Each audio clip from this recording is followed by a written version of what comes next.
എല്ലാവർക്കും മലയാളി സോക്കറിൻ്റെ പുതിയൊരു വീഡിയോയിലേക്ക് ഹൃദ്യമായ സ്വാഗതം.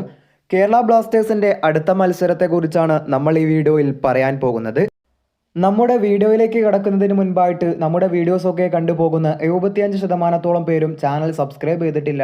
അതുകൊണ്ട് ദയവായിട്ട് നമ്മുടെ ചാനൽ ഒന്ന് സബ്സ്ക്രൈബ് ചെയ്ത് സപ്പോർട്ട് ചെയ്യുക. അപ്പോൾ നമുക്ക് വീഡിയോയിലേക്ക് കടക്കാം. അവസാന മത്സരത്തിൽ എതിരില്ലാത്ത ഒരു ഗോളിൻ്റെ വിജയം പഞ്ചാബ് FCക്കെതിരെ സ്വന്തമാക്കിയ ബ്ലാസ്റ്റേഴ്സ് ഇനി അടുത്ത മത്സരത്തിൽ സ്വന്തം മൈതാനമായ കൊച്ചി സ്റ്റേഡിയത്തിൽ കേരള ബ്ലാസ്റ്റേഴ്സിന്റെ എതിരാളികളായി വരുന്നത് മുംബൈ സിറ്റി FC ആണ്. ഇന്ത്യൻ സൂപ്പർ ലീഗിന്റെ 10ാം സീസൺ അഥവാ ഈ ഒരു സീസണിൽ ഇരു ടീമുകളും ഇതിനു മുൻപ് ഒരു തവണ ഏറ്റുമുട്ടിയിട്ടുള്ളതാണ്. 1-നെതിരെ 2 ഗോളുകൾക്ക് അന്ന് മുംബൈ സിറ്റി FC ആയിരുന്നു വിജയം സ്വന്തമാക്കിയത്. നിങ്ങൾക്കറിയാമായിരിക്കും, ആ ഒരു മത്സരം സംഘർഷങ്ങൾ തുടങ്ങി സംഭവ ബഹുലമായിരുന്നു.